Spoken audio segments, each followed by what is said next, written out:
Welcome in to another new podcast of the Association for Materials Protection and Performance. My name is Ben Dubose, and I'm a staff writer with AMP Publications, specifically Materials Performance Magazine and Coatings Pro Magazine. Today we're joined by Bob Dahlstrom, CEO of Apelix. Bob, good morning. How are you? Good morning. I'm fine, thank you. Thanks for asking. Absolutely, and we're glad to have you on again. We talked to you last summer during our COVID-19 series about how things were going for your business during the pandemic. Fortunately, at least to some extent, we seem to be emerging from that in 2021. We'll get into that on today's podcast, but before we get into too many particulars, I want to let you lead off by explaining background on both yourself and the company. For anyone that is not familiar with Apelix, what are the services that Apelix provides as far as corrosion control, protective coatings, and the broader industry that we serve at AMP? Sure. Thanks, Ben. Apelix is the second company I founded. The first one was internet security software company. So it's been really fun and interesting for me to be involved in the corrosion industry. It's just so fascinating. All the chemical compounds and coatings that are used to protect for corrosion, all the different things that are necessary, all the things that AMP and associations like that deal with are just incredible things that broaden my scope and knowledge of the world. And the way Apelix started was kind of that software background, right? So I was painting my house and I realized there's got to be a better way. And I thought, well, you could do it with a drone. But then I'm like, no, paint's really heavy. Battery life doesn't last very long. I looked down at the ground and there was the compressor. I was, on top of scaffolding, on top of a ladder. I used to paint houses working my way through college. And I'm like, eureka. Keep the paint on the ground, the compressor on the ground, pump it up an umbilical cord. With software, keep the drone, the flying computer, the right distance from the wall to apply that paint. And so I built a proof of concept that actually worked, and I started the company Apelix from there. But what we've got at Apelix is kind of a holistic view of the industry, right? So we currently in the market have a product that measures the thickness of coating, the thickness of underlying structures, UT, ultrasonic thickness measuring, DFT, dry pump thickness measurement. We've got the spray painting drone, which is close to market. We're getting ready to do some demos with some key customers of our development partner later this year. And then we have a surface cleaning drone that does the wash or cleans the surface. So you can see kind of our intent here is when an asset is built to be able to coat it, to clean it over time, to measure the coating over time, to potentially, blast or clean or spot do areas, and then, repaint the entire structure when it needs it. So one of the new developments for your company that we've covered in both Coatings Pro and Materials Performance is the launch of what's called Apelix NDT. And I want to let you elaborate on that because I led off saying that we're going to discuss what's new in 2021. And for you guys, I know that's certainly one of the exciting developments. We'll also have it covered in our print issues in April and May, I believe. So we're going to have lots of coverage on that front. But as a CEO, you can obviously explain what Apelix NDT is and what services that it can provide a lot better than we can. So what went into that launch and what specifically does it mean as far as potential clients and people in the industry? Yeah, and thank you so much for asking about this because we're super excited about this new offering that we're doing. Because we have these aerial robotic systems that fly up and make contact with structures and take non-destructive NDT measurements. They're very complicated systems at this point in time. There's a lot of software involved. There's a lot of onboard sensors involved. There's depending on what you want, there are different components to these systems. And so our end goal is to provide these as tools to users out in the world. Just like our end goal with the spray painting drone is to supply that to the industry for people to use. We're not going to be a service company doing that. We probably will always have a service company of some component at Apelix.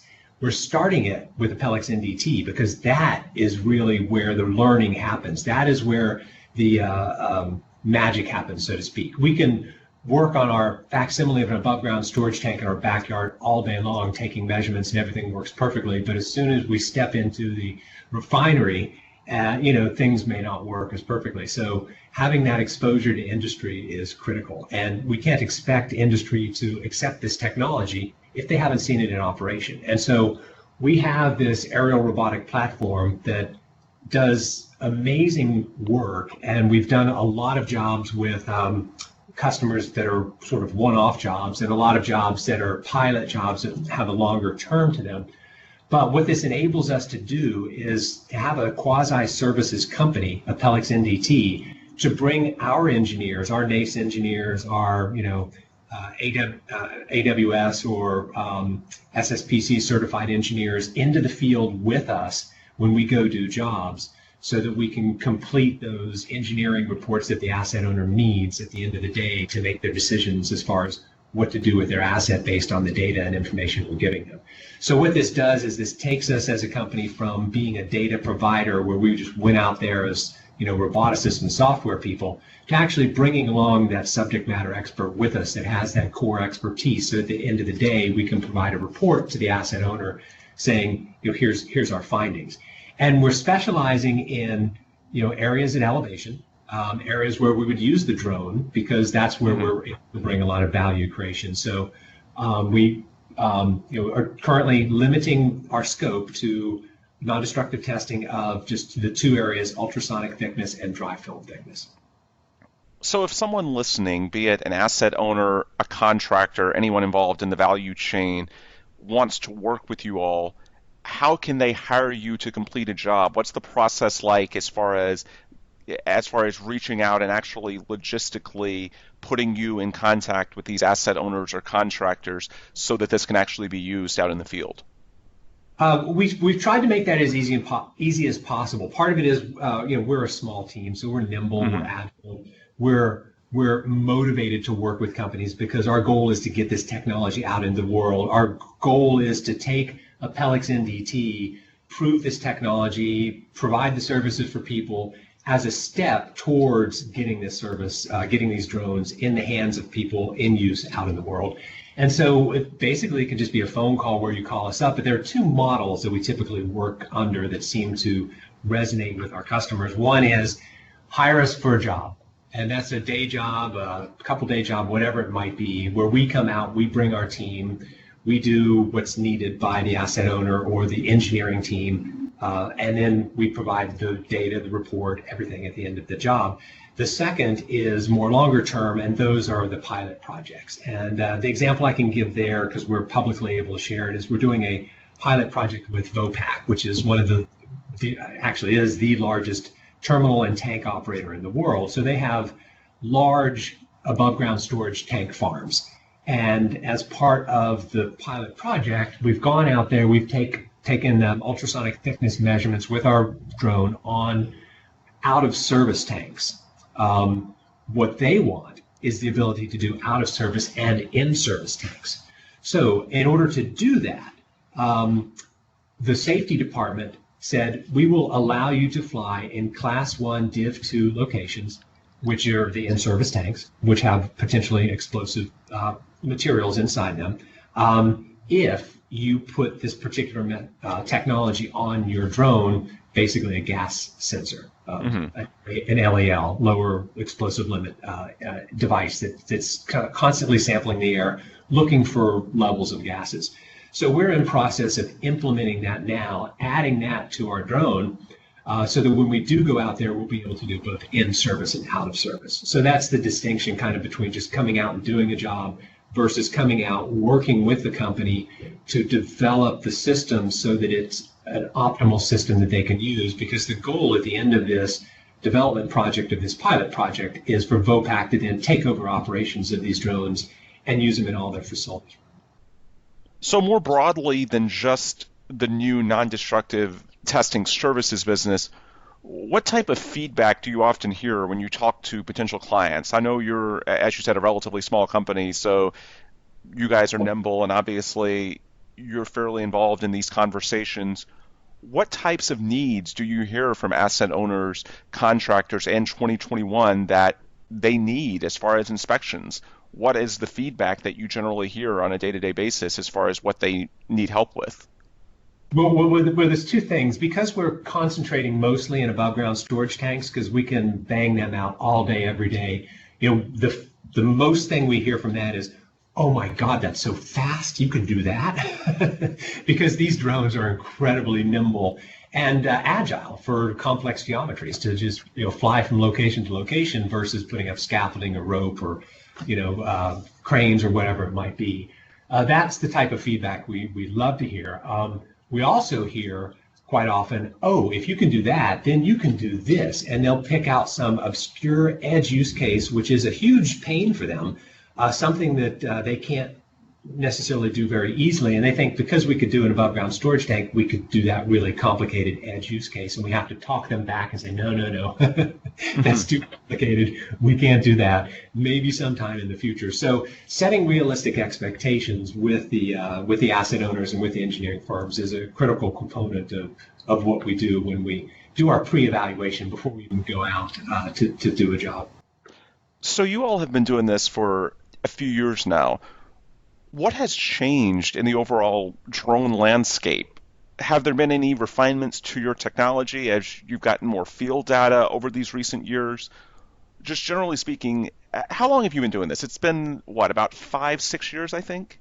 Next month is coming up 6 years since we founded the company. It's been about 4 years since we've started actually doing some stuff. I think it was 2019 when we, no, 2017, that's it. 2017 when we won the NACE Corrosion Innovation of the Year Award for the non-destructive testing drone.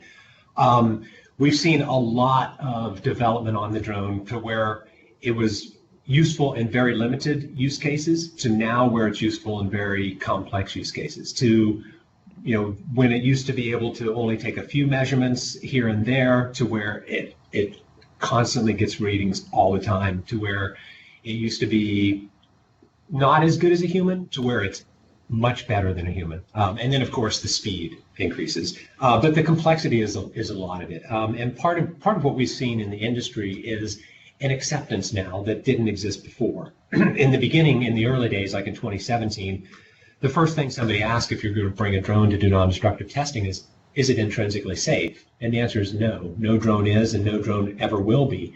But because there's so many drones now doing visual inspections out there flying inside oil refineries and elsewhere, it makes it a lot easier for us now to go in with a drone that's making physical contact with the structure to take measurements because drones have already been generally accepted.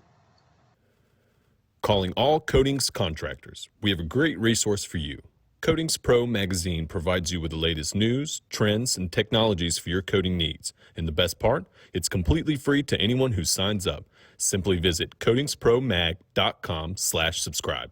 Coatings Pro, know what the pros know. I want to switch gears and get to know you on a little bit more of a personal level. That's something that in these Materials Performance and Coatings Pro podcasts we started doing really in the past couple of months. So this is new relative to the last time you came on last summer. So we're doing what we consider these rapid fire questions to give our listeners a little more insight on the guests that we bring on and sort of their story. It can be within the industry and it can be for your life as a whole. I just think it's a little fun way to get to know you a little bit better. So we'll get back to drones and the overall sort of Apelix landscape in a few minutes, but I want to focus on you a little bit right now, Bob, and I'll start with a fairly easy one. Give us someone that's been a hero or a mentor to you. My dad. Okay, why? He always had a positive attitude. He was always very concerned about safety. He was in aeronautics, so he was a mechanical engineer for aircraft. And when I started my software company, he didn't know anything, and there was no areas of overlap, and he didn't understand what I was doing because he doesn't use computers.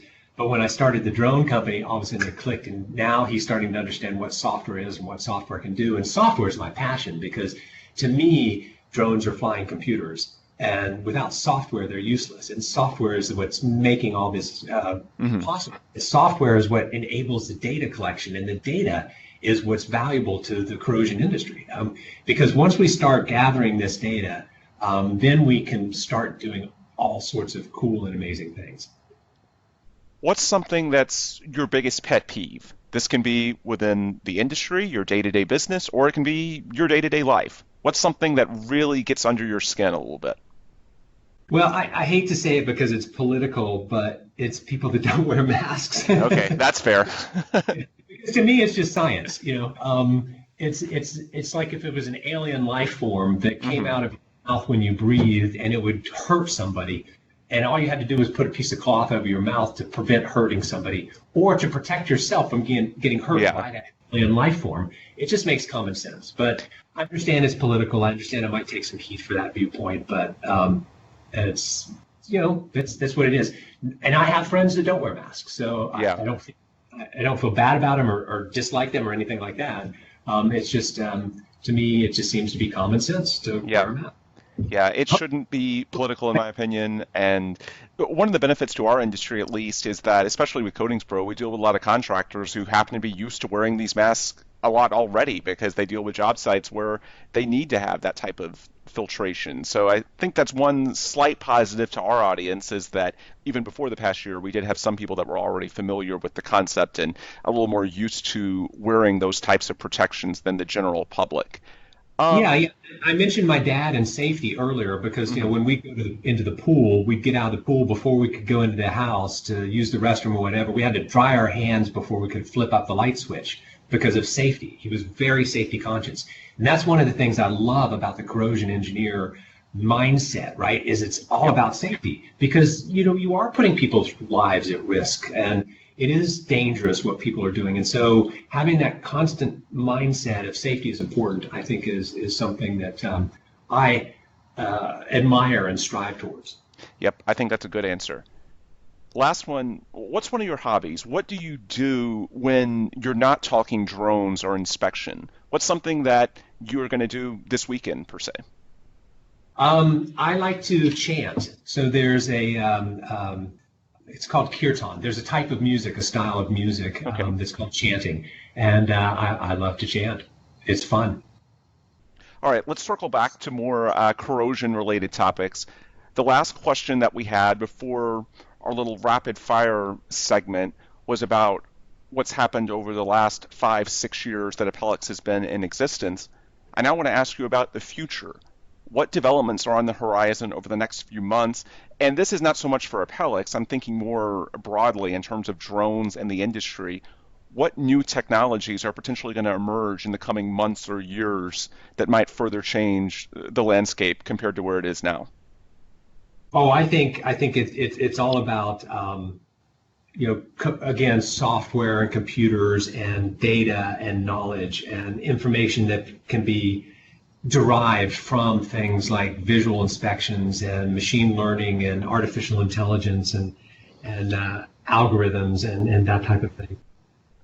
So, as we wrap up with Bob Dahlstrom, CEO of Appellix, we've talked about the past, the current, and the future of drone related inspections and where they can fit within the corrosion and protective coatings industry.